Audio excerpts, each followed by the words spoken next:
Imagine starting with nothing. No money, no power, no connections.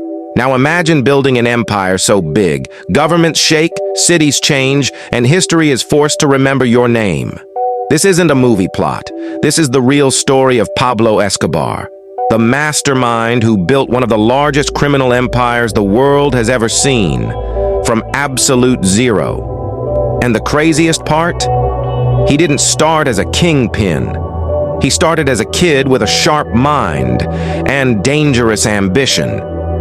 Stay with me, because this story proves one thing. Sometimes the most powerful empires are built by people society ignored. This isn't just a crime story, it's a warning. Pablo Emilio Escobar Gaviria was born in 1949 in Rio Negro, Colombia. His family wasn't rich. They weren't powerful. They weren't connected. His father was a farmer. His mother was a school teacher. No silver spoons, no shortcuts. But Pablo had something else. A restless brain. As a teenager, he wasn't dreaming of college or a 9-to-5 job. He was obsessed with money, power, and control. While other kids were playing soccer, Pablo was studying how fear works. He started small, really small, selling fake lottery tickets, stealing gravestones and reselling them, running tiny street scams. To most people, it looked meaningless. To Pablo, it was training. It wasn't about crime. It was about learning the system. Who pays? Who looks away? Who can be bribed? Even then, Pablo understood one brutal truth. Rules only matter if someone enforces them. That belief would later shape an entire nation. By his early 20s, Pablo had moved beyond petty crime. Colombia was changing.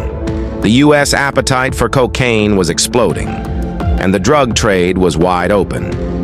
At first, Pablo wasn't the boss. He was a middleman, transporting, protecting shipments, collecting payments. Most criminals chase fast money. Pablo chased control. He watched carefully. He noticed something others ignored. The real power wasn't selling drugs. It was owning the supply chain. So he did something bold. He eliminated the middlemen, built his own labs, controlled his own routes, paid his own pilots. Every step reduced risk. Every step increased power. And suddenly, he wasn't just making money. He was printing it. This was the moment Pablo stopped chasing opportunity and started creating it. Pablo Escobar's philosophy was simple. Plata o plomo, silver or lead. You take the bribe, or you take the bullet. That sentence changed Colombia forever.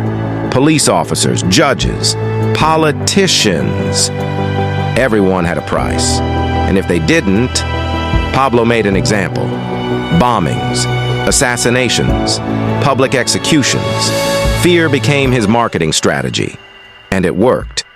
By the early 1980s, Pablo Escobar was earning hundreds of millions of dollars per week. Let that sink in. So much cash.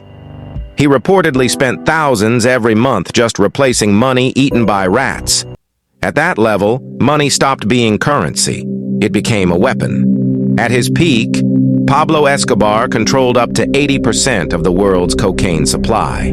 He owned private armies, entire neighborhoods, politicians on payroll greater than he was richer than most countries, and more feared than their armies. But here's the twist. Pablo didn't want to be remembered as a criminal. He wanted to be a hero. He built houses for the poor, paid for schools, gave money to churches. In Medellin's slums, kids called him St. Pablo. That loyalty, it became his shield. The people hid him, warned him, protected him. To them, he wasn't a monster. He was opportunity in human form. In one of the most shocking moves of his life, Pablo Escobar entered politics. Yes, the same man running a global drug empire wanted a seat in government. He thought power could erase his past. For a moment, it worked. He became an alternate member of Colombia's Congress. But once his criminal history went public, everything collapsed. The mask fell off, and the war truly began. What followed was pure chaos. Car bombs, airplane explosions, mass casualties. Pablo Escobar declared war on Colombia itself, greater than no criminal before him had ever gone this far. The government fought back. The U.S. got involved. Special task forces were formed. Escobar went into hiding. But here's the irony. The empire he built from nothing was now collapsing under its own weight. Too many enemies, too much attention, too much blood. In a move that still shocks historians, Pablo Escobar turned himself in. On one condition, he would build his own prison. Only a mastermind could negotiate prison terms. The prison was a palace, soccer fields, parties, visitors. But the illusion didn't last. Once the government tried to move him, Pablo escaped, and the hunt resumed. In 1993, after years on the run, Pablo Escobar was found, cornered, outnumbered, and killed. Just like that, the mastermind who built a criminal empire from nothing died with nothing. No power, no protection, no future. Pablo Escobar's story isn't just about crime. It's about ambition without limits, vision without morality, a reminder that intelligence alone doesn't make you great. The same mindset that builds empires can destroy them. From nothing to everything.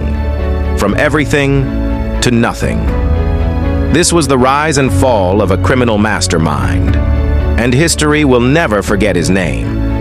If you enjoy deep criminal biographics and untold mastermind stories, hit subscribe, like the video, and comment who you want next. Because the darkest minds often have the most powerful stories. See you in the next one.